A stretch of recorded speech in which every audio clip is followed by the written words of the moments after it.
University of North Texas Sports Psychology Program, Cachet Lue and Briana Wallace, former college athletes turned mental performance experts on how parents build unshakable young competitors.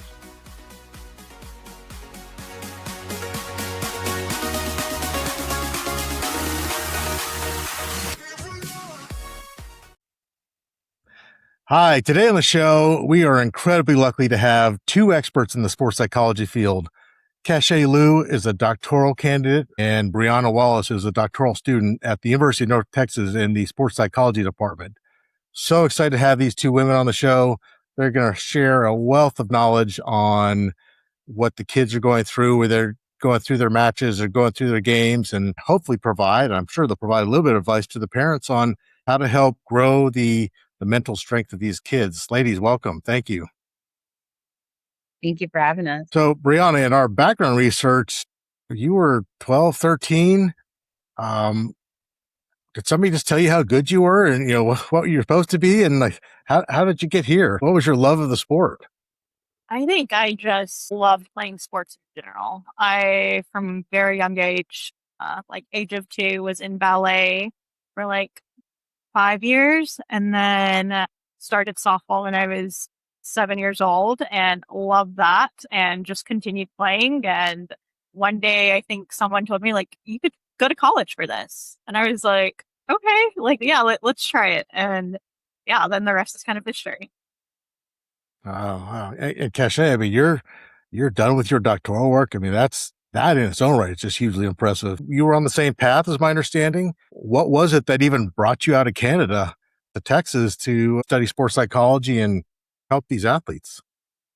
Yeah, really, it was some of my time playing internationally with the Jamaican national team as a youth athlete that got me recruited out of Canada to Texas.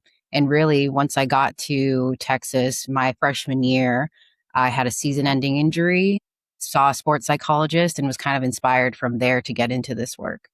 So that's kind of how my story went. Oh, that's incredible. I was thinking one of you would say, well, the pressure of sports. I thought I need a way to manage this and figure it out for myself. So again, I appreciate it. Both of you clearly high-level athletes. It's an amazing thing. So, Cachet, what does a kid say or do in the first conversation with someone like yourself that tells you something's wrong, or they're right there on the cusp and, can really turn a corner? Yeah, I think it all kind of begins in that first session when you're asking them, what are you coming in for? Do you know why you're here? Because there are a lot of times where we get referrals for youth athletes, and sometimes it's their idea and sometimes it's not. There's a majority of times where it's their parents heard something or saw something, and it was recommended that they come and see one of us sports psychology consultants. And listening to them in that first session of how much maybe they take ownership of what's going on in their sport. So how accountable they are to themselves, how much they recognize or have insight about maybe what is going on for them on the court versus maybe how much their parent shares, especially in those first sessions, kind of lets us know, okay, the parent's seeing this, but the kid is seeing this, or they're not seeing this, or they're not feeling this way. And so how do we bridge some of the understanding, insight, or disconnect that maybe that youth athlete is having about what's going to take them to that next step or next level or improvement, success that they're looking for when they're working. So, Briana, from a consulting side of things, when a kid's in a free fall, what's the difference between the ones who come out of it okay and the ones that don't? I think it really depends on their mindset and their motivation on what they're wanting to work on. And I feel like that is where you see the shift in, okay, I am kind of struggling with this and I do have acceptance of that. And then it's, okay, I want to get to work on it. But when they don't have that accountability piece or that mindset, that's when they kind of struggle, and then it just kind of goes down. So let me ask the question: when a youth athlete's whole sense of self, because I'm a tennis player, I'm a soccer player. I mean, no, you play soccer, but that's their perception, and I totally understand that. So when it's their whole sense of self, what's normal? What's not? When is it a red flag? What actually happens inside when this gets disrupted? If they get injured, you said, Cachet, you got injured. So, is it injury? They get cut of a bad season? What does that do to their psyche? When I'm thinking about some of that athletic identity and how strong it is for youth athletes specifically, when you're hearing the messages that they're telling themselves of like, I have nothing else outside of this sport, or there's kind of like this looming doom for them about not being able to accomplish certain things because they're not performing as an athlete. I think those are some of the red flags that you look at that are like, okay, we need to sit down and kind of discuss what are some of the other identities that you have besides being a youth athlete. You're also probably a child of somebody. So that's a different identity. You're also a friend. You might be a teammate as well. There's a bunch of them that you might just be able to point out that also try to help them think through these different identities also build me up into the person I am, not just who I am as an athlete. That then hopefully when you're thinking about, I think you asked about like their psyche and just worrying about like how that might impact their mindset. Because at the end of the day, like youth athletes, not everyone makes it to some of the higher competitive, whether it's college or professional or whatever they're kind of hoping for. And so from the youth aspect, you really do want to emphasize that you have other identities other than just being an athlete, or else that's kind of where you end up seeing some of the athletes that are lost, don't really know what their hobbies are, what they like, maybe even if it's academics, like what they enjoy in school, because they haven't even been thinking about some of those things. And so that is somewhat part of our role when we do have some athletes come into our office. I mean, it seems like it's something you must have just dealt with firsthand. I mean, like you said, you got injured and, season ending, career ending injury, and then, you shifted gears, but wow, what incredible track you're on now. Yeah, thank you. No, it was definitely, I think that's where seeing a sports psychologist my first year as an athlete was eye opening, because I moved from Canada to come and play this sport, and that was taken away within the first week of preseason. So it was, what else Wow. were you going to do? Who else were you going to be in this first year while you're rehabbing? You're still going to be a part of the team, but your identity will look different than what you thought it was going to be. So, really sitting down with someone to talk about all of that, and what else were some of the benefits of sitting out for that first year, and what could you do, and what does this give you opportunity for? Some of those conversations. Yeah, that makes perfect sense. Well, so let me get specific. Brianna, let's say the game's over, the match is over, it went badly for the athlete. They get in the car and parents want to debrief. Is that the mistake? What's the mistake that parents make when they hop in the car to go home? And I understand they're usually trying to help, or probably always trying to help, but is there a supportive version of this? Is it now? Is it wait? What's your take on that? Yeah. I think everything's so dependent on the athlete, how they respond to what parents say in that car ride home, right? And I think just knowing your kid, being able to know, okay, is this actually helping them or kind of harming them, is always maybe something to consider before you're about to just blurt out whatever you're going to say. But when I think about what is good to say in that car ride home after bad match, bad game, whatever it is, it's just really, really just talking about the connection with your son, daughter.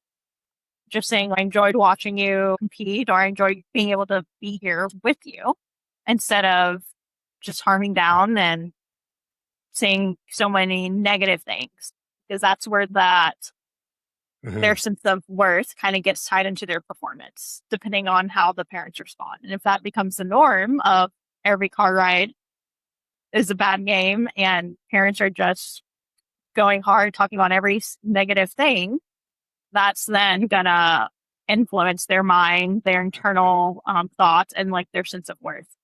And so being able to just provide support, ask them if they want to talk about it, and give them the space to maybe come back to it later. Right now in the moment, they don't want to talk about it. So, yeah.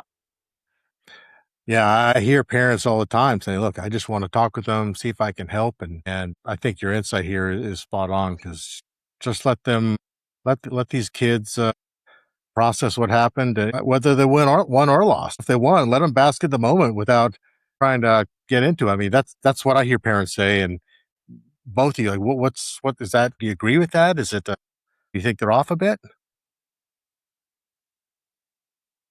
I mean, I don't disagree. I do think that Brianna hit on a really key piece of this, and especially for youth athletes, starting from like the age of 4 or 5, how you as a parent talk about them as a person, as an athlete, as a child, all impact how they think about themselves and their thoughts that they're having internally. And so, as much as you do want to have some of those conversations, I think the how you do it, when you do it, where you do it, at the timing of when you do it are all so key to that. That will help shape them to also figure out how they process. Because sometimes they don't even know. They're just coming down from the intensity, the adrenaline. And for some athletes, they're really ready to go and talk about it. And some of them, they need time. So, really, I do agree with Brianna. Like, it is part of the individual athlete, your individual child, kind of learning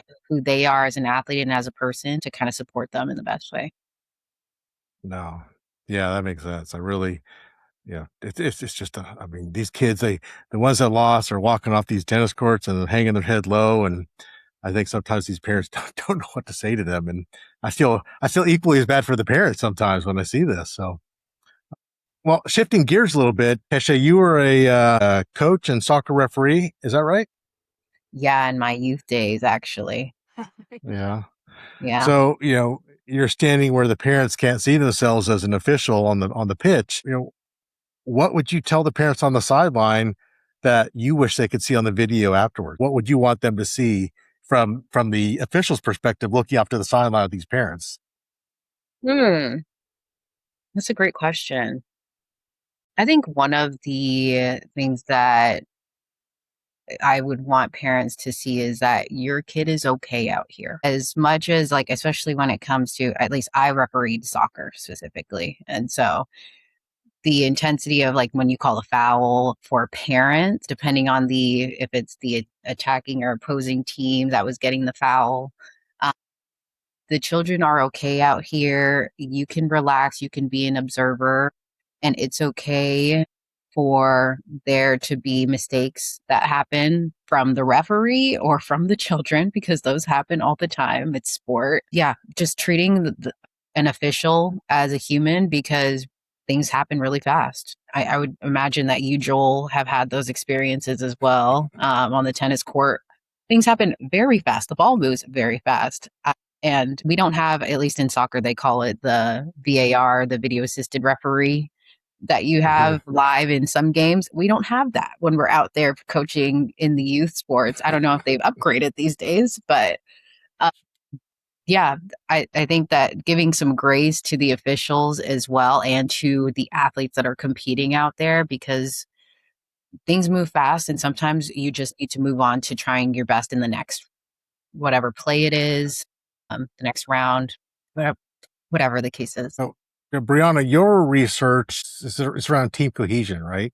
So, what's happening on the sideline from the parents, coaches, spectators? Do you think that impacts team cohesion while they're on the court, on the pitch, on the field, whatever that is?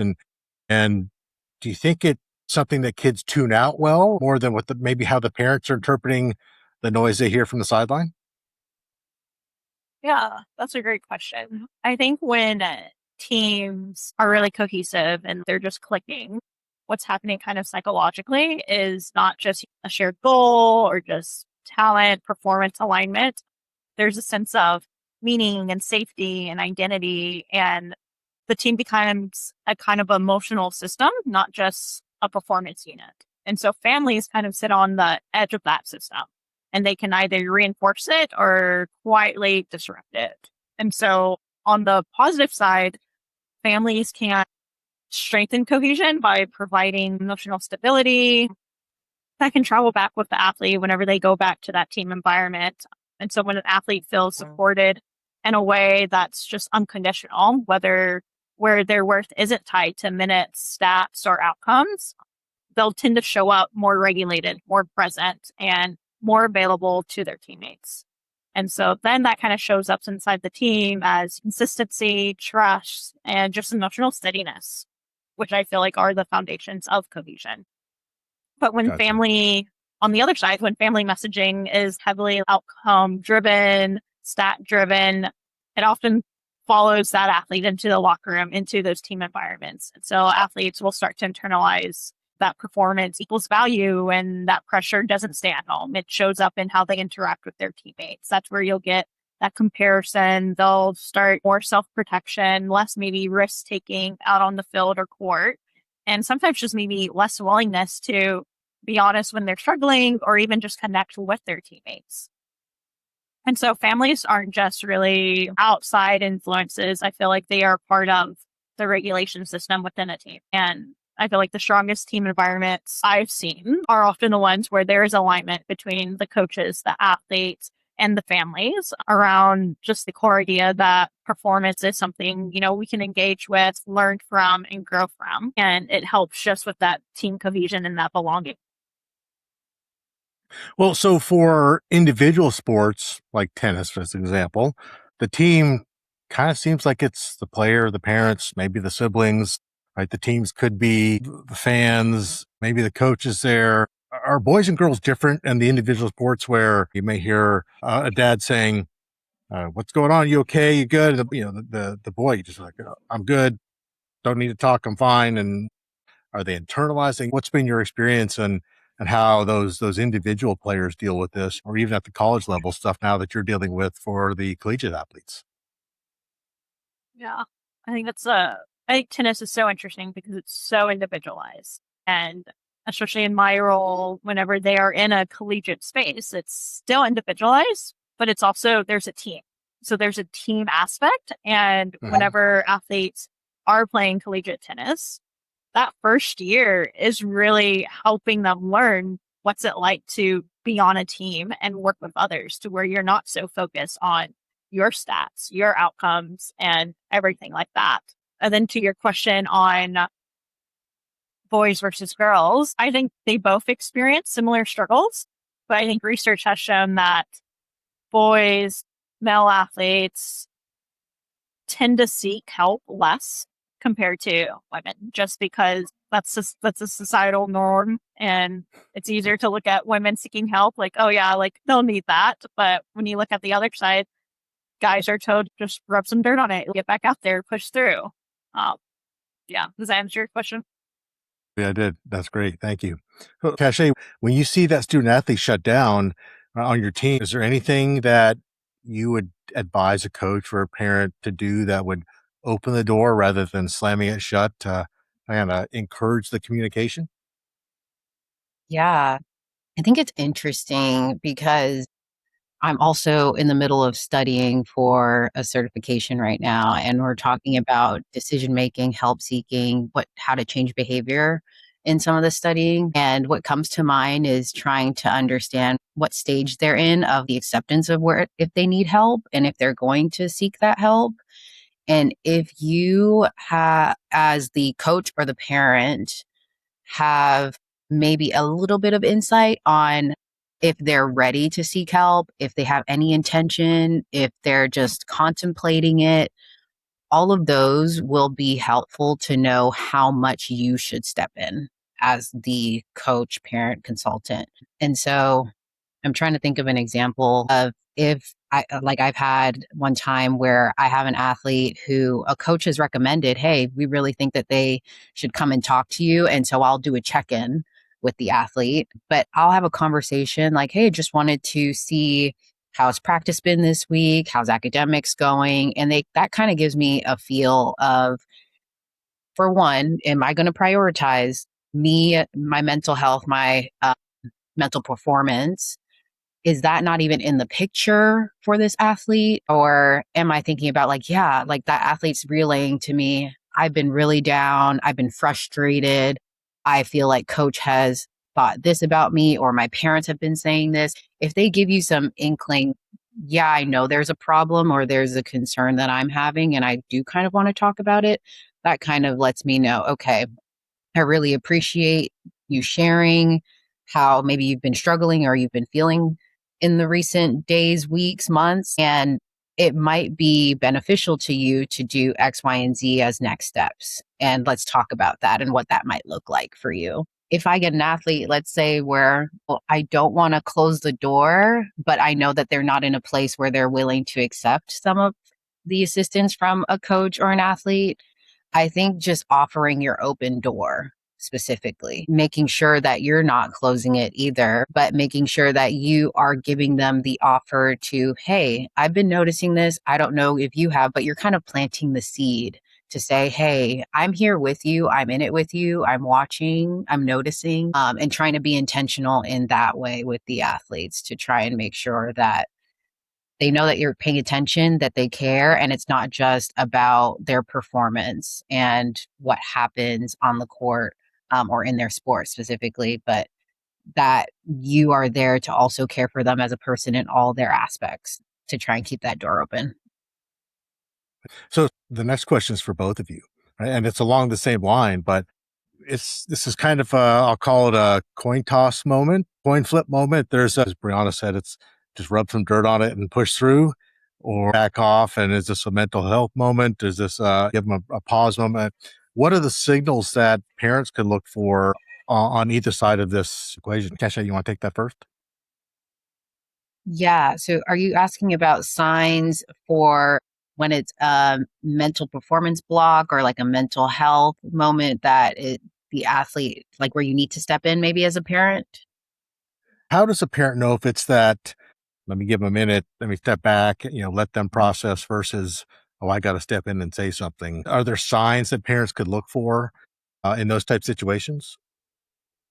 Yeah, I think one of the first signs for a lot of athletes is body language and some of those behaviors. If they, as you talked about, head down, walking off the court, honestly, sometimes that might not mean that you need to say something, but you might need to give them a hug or let them just take their stuff out of their hands and just let them kind of rehydrate, get it together, sit down, let them process, look at their eyes, look at their visual cues that they're giving you. I would say it was one of the first steps I'd look for. Is their body language open or closed to you?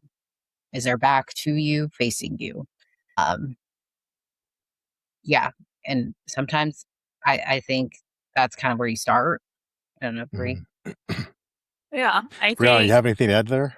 yeah, I'll add, in addition to their body language, I'd be very curious on, okay, how are they regulating whatever emotion they're experiencing? So if they are super frustrated after a match or game, do you hear them verbally just like saying a lot of stuff and yelling and physically you see that frustration, or are they quiet to where maybe, you could say something?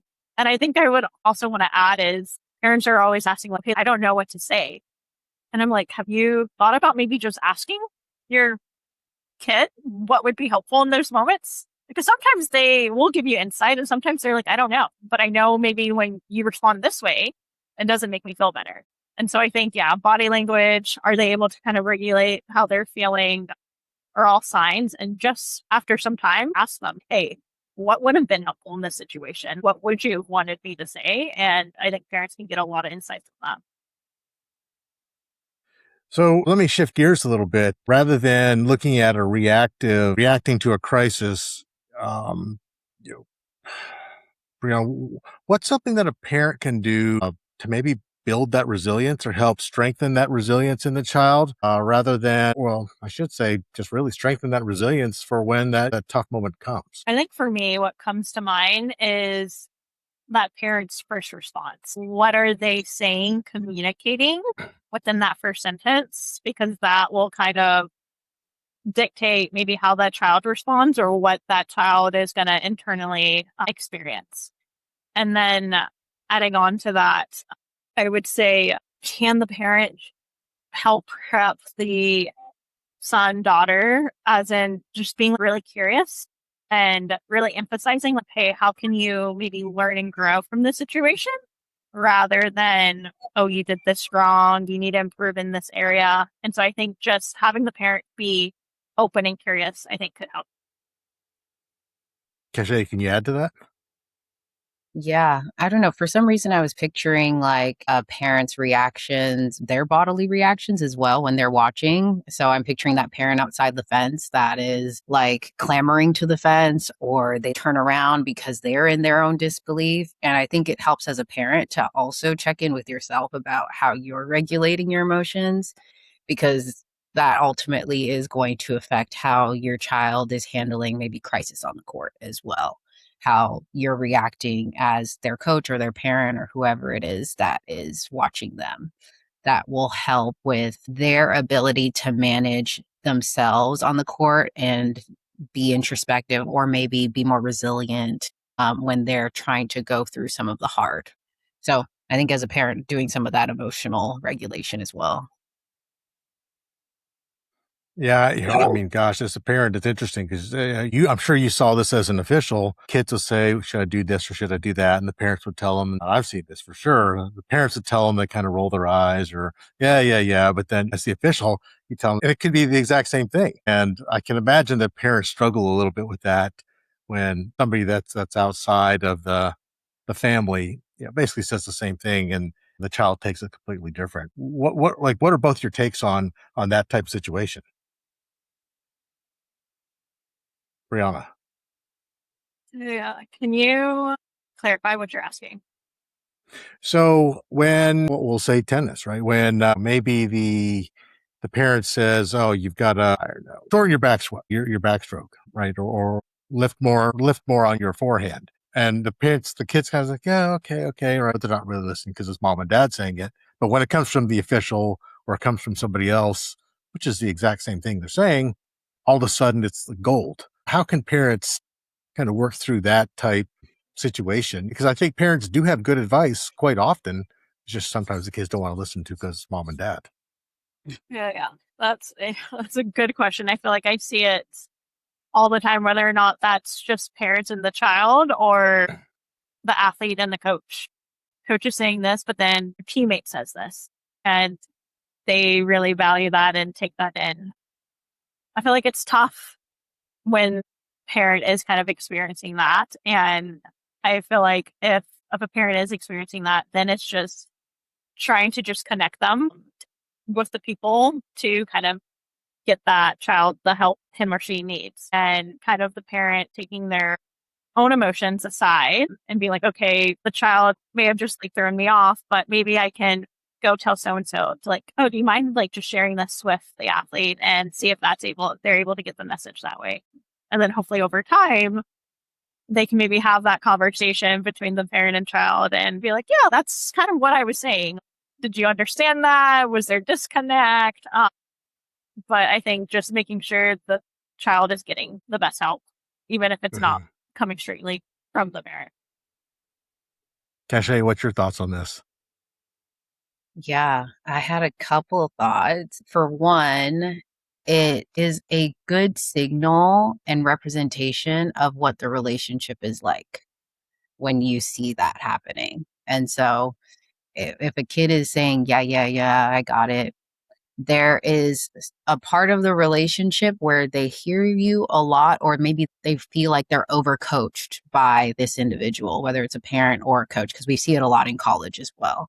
That signals that the relationship feels like maybe it's overcritical, potentially overcoached, that they're just like, I know, but when it comes from another individual, then it feels a little bit different, because maybe that person showing that they care versus this person showing that they're trying to critique me is sometimes what that might signal for an athlete. I think another thought I had as Brianna was talking was, and I don't want to send parents down a rabbit hole, but motivational interviewing came to mind. And how you maybe give feedback matters a lot when I think about, and part of motivational interviewing is trying to get the person to do for themselves without you leading them to doing or making whatever changes that they need to do. So, for example, one of the questions in motivational interviewing is, all right, how do you think you performed? What would get you from a 5 performance to like a 7 or an 8 performance? That would help them to try and think of what are some minor things that I could focus on to do better instead of just throwing out, hey, you need to do this with your backstroke, basically. Those changes in how you remain curious as like a parent or a coach versus maybe immediately being critical just increases some of the growth and motivation and the insight that that athlete needs for themselves to try and be more resilient and try and take ownership of coaching themselves, especially for a sport like tennis, where a lot of times you are coaching yourself on the court. You have to try and remain resilient throughout that whole match when you're not allowed to have as much coaching every second, like a sport like soccer, where your coach can stand up and yell the whole time. So I would say trying to instill that and build that kind of curiosity and questioning with your athlete is also helpful to try and change maybe some of that, the relationship that I was talking about earlier, where it's like, I feel like I'm overcoached, over critiqued. And Brianna, what do you think? Yeah, I completely agree. Yeah. I think Cash hit upon a lot of great points. And yeah, I think the parent needs to show that curiosity. And I think if they're able to model that, then the child's able to kind of take that and kind of maybe take ownership and themselves kind of help hold themselves accountable of, okay, what's kind of going on? How can I improve? How can I take that next step from where I am? And if the child's just hearing all these corrections from their parent all the time, yeah, they're going to push it aside. So I've got one last question for you both, and actually two more, but let me go with the first one. So, Brianna, in your studies, you both played sports at a high level. You were the athletes, and now you're the expert studying the athletes. So, with the work that you've done in this field, what's the one thing that you would want to affect change in collegiate sports, youth sports, that's on the field, on the pitch, on the court, rather than on a paper? What's for both of you? What's the change you would want to affect the most? Yeah. What comes to mind is helping athletes just kind of shift their way of thinking, that their thoughts, their emotions that they're experiencing maybe under pressure or during intense moments, they're normal and workable. And they're not really something we should resist or problems to kind of fight. And that there's tools out there to help them reset and stay present in the moment. And I think as athletes over time, as sports psych kind of gets more involved in society and people are more willing to kind of seek help and speak up about it, I think athletes will learn that, okay, I'm experiencing this and maybe so is my teammate, or maybe these other athletes are also experiencing it. And so really just kind of normalizing it and letting them know there are tools out there. Ken, what about you? You finish your doctoral work. Where's your interest in this field, and what are you trying to change for athletes as a whole? I think, Bree, you took one of mine that I was thinking about, but I want to reiterate, athletes, you are not alone in some of the struggles or the thoughts and emotions that you're experiencing, especially from a youth level. It might feel like, wow, I'm the only one on my team that feels this way, or I'm the only one that's thinking about this. And there's been so many athletes throughout our lifetime that there is at least one that's felt pretty similar to how you're feeling. And all of that is normal. And you can work through some of those thoughts, emotions, feelings that will ultimately help you to be a better person and athlete.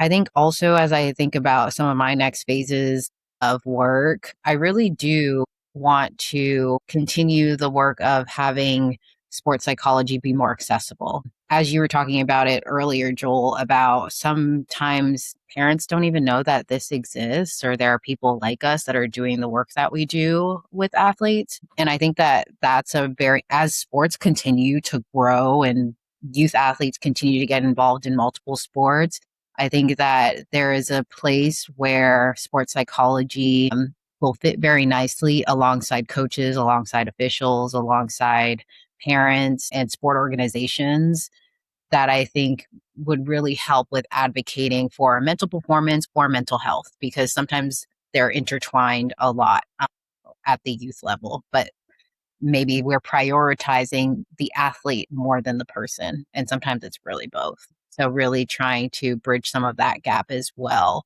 at the youth level. Well, I appreciate it. Having experts like yourself out there, both of you, it's reassuring because I see it firsthand. I know you do for sure. And it's a solvable thing that some of these kids are going through. So just for them to know that the tools are out there, the experts are out there to help them is incredible. So, okay, now the last question for both of you. Parents go to a kids match this weekend, right? What's the one thing or the one behavior that they can do this weekend that can be the first step in building strength in their child or helping their child cope with maybe a match that didn't go the way they wanted? What's the one thing you could give a parent that they could do this weekend that is a first step in the right direction? Honestly, I thought of like a mantra, something that helps that kid be like, you know what, I had a whatever kind of performance, but I have to move on to the next one. And I am going to still be the same tennis player or the same person that I am in my next game, but I'm going to work on improving. Something that helps them to recognize where they were, but then shift on to what's next, who they are, re-identify with what is coming, and not be so stuck in maybe what just happened before and how upset they were. Brianna, what's your take on this? I think what comes to mind is first a parent like separating their child's performance from whatever reaction that they're going to have. What's that first message going to be after that game, after a match? Is it going to be more about just connection, or is it going to be more on the evaluative side? And try to really emphasize the connection piece. And I'll also say just modeling that curiosity, similar to what Cash was talking about, asking them questions on, okay, how could you have improved? What would your goals be? Questions like that. Well, I really appreciate it. As I told you before we got started, I was really excited to have you both here because I see it day in, day out, and I am certainly not the expert. So I can't thank you both enough. This has been helpful for me because I see it firsthand. And so this has been fantastic. We'll figure out some way to, if parents have questions, we'll drop them in the comments for the episode. And maybe we will circle back with you two a little bit down the road. But again, thank you very much. And we appreciate it.